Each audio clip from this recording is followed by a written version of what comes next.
on y va avec l'histoire de la Fédération de France. On commence avec celle du MTLD. Donc, le nationalisme algérien est né avec l'étoile nord-africaine 1926, porté par des personnes très connues à leur époque, comme Djeffel, Rajaf, Sidjilani. Mais celle est venue plus tard et Amarimesh est venu beaucoup plus tard également. Ce parti a été interdit en 1937, était interdit. Était au pouvoir alors en France, comment on appelle ça, pas le Front National, mais le Front Populaire, merci. 36. Le Front Populaire, et juste après, ça c'est Messali qui l'a créé, le PPA, Parti du peuple algérien, est créé par Messali, qui s'inscrit dans la continuité de l'étoile nord-africaine. Et principe de fonctionnement, l'influence communiste, c'est le centralisme démocratique. Oui, mais 45, un moment important de notre histoire, parce que les Algériens, comme presque tout le monde d'ailleurs dans le monde, sont sortis pour célébrer la victoire sur les nazis. Dans un certain nombre de régions du pays, il y a eu une répression très, très importante. On parle de 45 000 morts.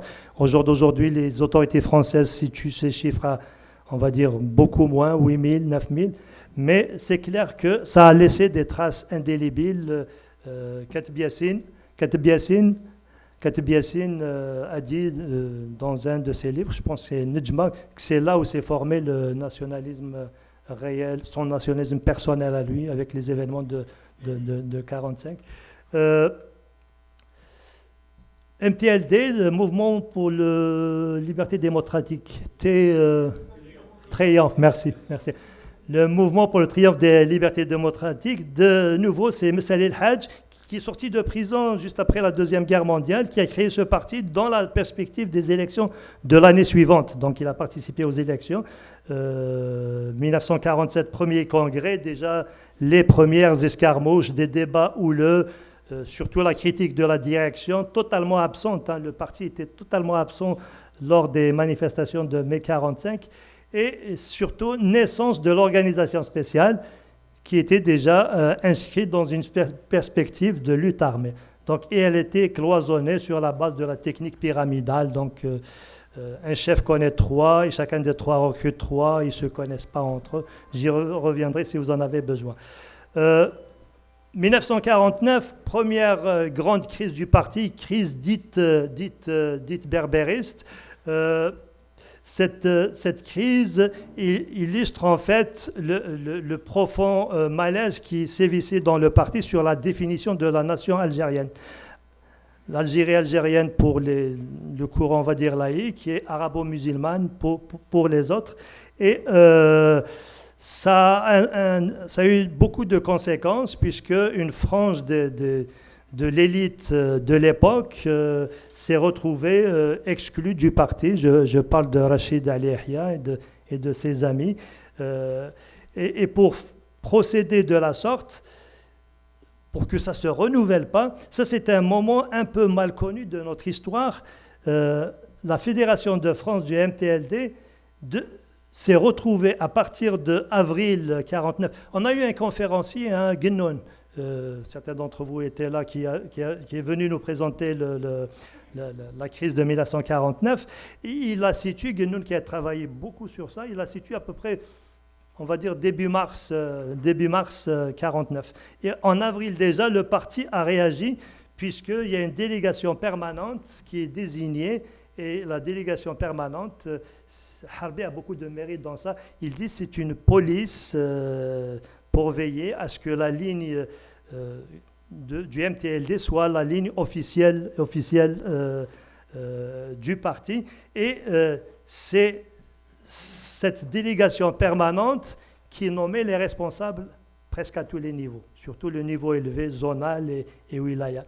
Donc, dans son livre, Guinnoun pose une bonne question. C'est l'absence de gens de Kabylie dans les 22, par exemple. Vous avez ceux qui veulent faire leurs recherches, des éléments de réponse dans la délégation permanente. Je pense que c'est une question qui mérite d'être fouinée. Et le sujet, ce n'est plus un sujet tabou. J'espère que plus de jeunes chercheurs, je parle d'historiens, vont s'y engouffrer.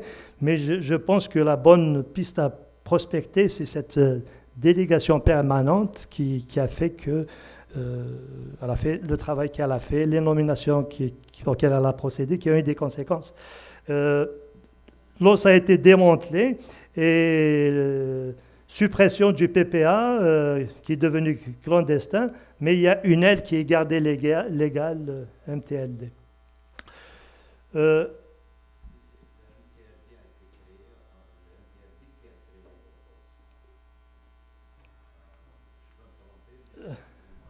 Oui, c'est le MTLD qui a créé l'OS. C'est le MTLD qui a créé l'OS. Le MTLD a été créé en 1946 et premier congrès 1947, ils ont officialisé l'existence, je reviens en arrière, l'existence de l'OS. Sauf qu'il y avait un PPA à l'époque. Le PPA était clandestin. Il est resté le PPA. Mais le parti officiellement représenté, c'est le MTLD, parce que le PPA, il n'avait plus d'existence légale en tant que tel. Un moment très très fort, début des années 50, départ en masse en France de cadres. Ici, je fais référence essentiellement à beaucoup de leaders. Premier d'entre eux, j'en ai parlé tout à l'heure, Boudaoud, soit ceux qui étaient recherchés. Exemple, Morad, non, pas Osdir, l'ami de Boudiaf. Boudiaf est également pas... Didouche Morad. Didouche Morad, Boudiaf, voyons donc, je viens de citer son nom, Omar Boudaoud. Ils sont partis en France ces années-là. Donc, c'est des départs massifs. Soit c'est des gens qui étaient recherchés en Algérie, soit des gens qui sont sortis de prison, le cas de Boudaoud, qui sont partis en France. Et ces années-là également, exacerbation des tensions à l'intérieur du parti entre ce qu'on appelle les centralistes et l'aile messaliste.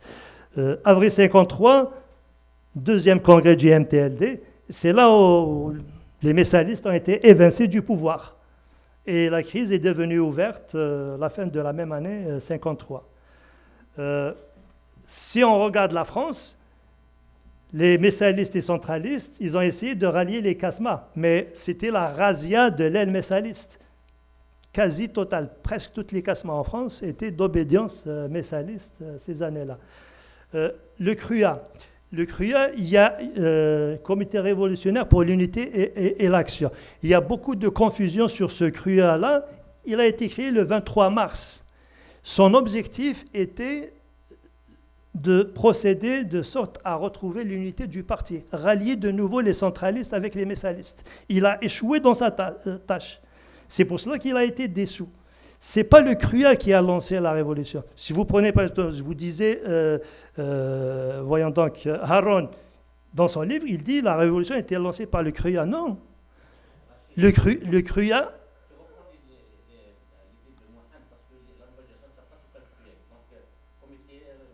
Ouais. Comité révolutionnaire pour l'unité et l'action, donc créé le 23 mars, mais ce comité est dissous. Qu'est-ce qu'il y a à l'intérieur de ce comité pour que vous compreniez pourquoi ça n'a pas fonctionné? À la rigueur, celui qui s'intéresse peut facilement le comprendre. C'est qu'à l'intérieur de ce comité, vous avez les gens de l'os, exemple Ben Boulaïd et Boudiaf, les têtes pensantes, et vous avez également certaines personnes issues des centralistes. Je fais référence à Hussein Lahouel et Dakhli, très très influents à leur époque.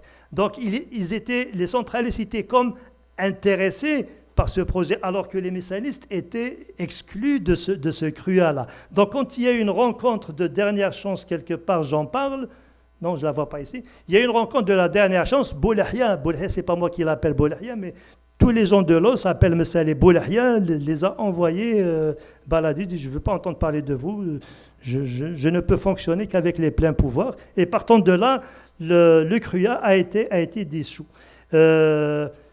Chose importante, ça c'est dans le livre de Yves Courrière.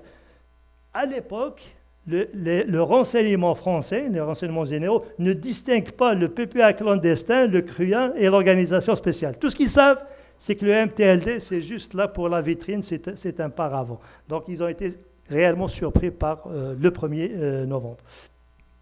Alors, on a eu 2 congrès distincts. Un congrès en Belgique, au mois de juillet, ça c'est l'aile messaliste, et un mois plus tard, à Bellecour, l'aile centraliste. Donc, la rupture est consommée. Totalement consommé. Donc, il y a eu l'émergence de ce qu'on appelle les activistes. C'est qui les activistes? Essentiellement des gens de l'os et d'anciens voyons donc, pas les messalistes, mais les centralistes, qui ont pris les devants dans le CRUA. À partir du CRUA, il y a eu l'émergence des 22. Les 22 ont donné naissance aux 5, qui sont devenus 5 plus 1, 6, qui sont devenus les 9 qui ont lancé la révolution. Donc, 1er novembre, naissance du FLN. À l'époque, la Fédération de France du MTLD, elle était essentiellement, pas plus de 90%, d'obédience messaliste. Le 5 novembre, le MTLD a été dissous. Il y a eu des arrestations. Et ce qui manque ici, c'est la création du MNA. MNA, c'est le mouvement nationaliste algérien, c'est le parti de Messali El-Hadj. Certains disent qu'il a vu naissance fin novembre, mais sa fille, dans une interview, elle était sa secrétaire, dit que c'est décembre 54 que le MNA a été créé. Donc voilà pour cette partie.